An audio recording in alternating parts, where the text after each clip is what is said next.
Hi, thank you for joining me today. My name is John Newby. This is John 2020 Apologetics. And today's video is going to be the topic of what is service like in a divine liturgy for children versus, say, a Protestant service. This is a question I get asked frequently.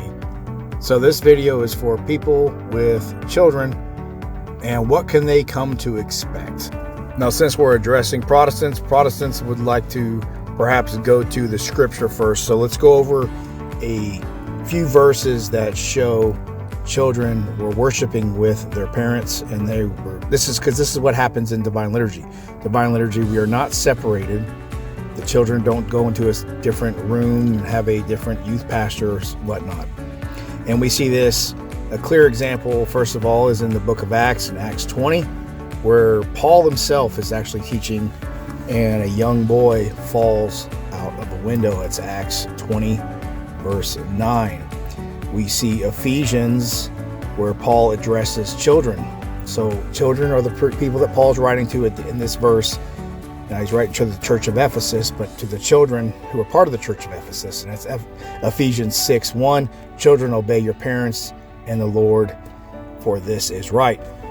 Colossians 3, verse 20, children, again, obey your parents in everything, for this pleases the Lord. So Paul is also writing to the church of Colossians, and he is telling them, again, to obey their parents, and this is where children are present in the assembly. And since the first century Christians were Jewish who converted to Christianity or by knowing the Lord, then also they would carry on the same practices that were in the Old Testament. Deuteronomy 31:12, gather the people together, men, women, and the little ones. Joel 2:16, gather the people, concentrate the congregation, assemble the others, gather the children, even nursing infants. Now, we at Divine Liturgy believe that we are in the presence of God, of course, and Jesus welcomed children to his presence in Mark 10:14, let the children come to me.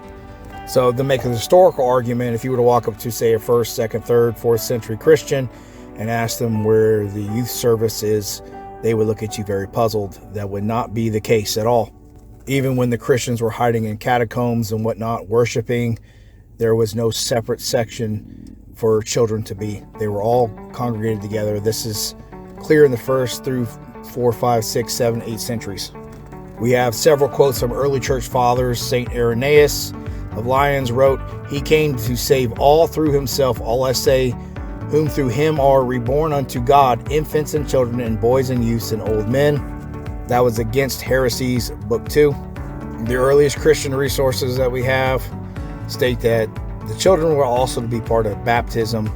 I'm not getting into an infant baptism video. I'm just bringing up this point that there was no separation. The Eucharist was given to babies, infants, and whatnot, and whole households were baptized, and we read that in Acts 10. John Chrysostom also writes, for the earliest years let us bring them up in the discipline and the instruction of the Lord. Now, of course, we all understand that children maybe don't understand everything, but they learn the practices.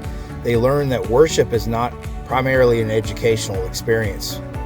It is something that you experience with your entire body. You smell the incense, you listen to the chanting, you think about what the elders tell you as you get older, you prostate, you use your body. You also use your eyes to look at the icons. You use your entire body as you worship the Lord. And there's actually a Bible verse, Exodus 12:26 through 27. And when your children say to you, what do you mean by this service? You shall say, and you can go on and continue to read. So the Bible's even addressing that children were being a part of a service that they perhaps didn't quite understand intellectually, but they would understand through practice and repetition and their experiences that they would have with their parents and whatnot during worship. But the key point here is that there is not being exclusion. They're not excluded from the body. Everywhere where Paul talks about the body is always together as one. So you could say this is like a multi-century experience, a multi-century faith, if you will. You see, the children will see the icons, they hear the chants, they smell the incense, they witness processions, and the whole body is engaged. And this is the key point here. that the earliest Christian vision and the Orthodox vision is just like it's described, our church is described as the ark, and the ark does get noisy. So if you bring in a child, make some noise or whatnot, obviously speak with your priest. It generally isn't seen as much of a disruption. It's come to be expected, because that is the sound of joy and of love.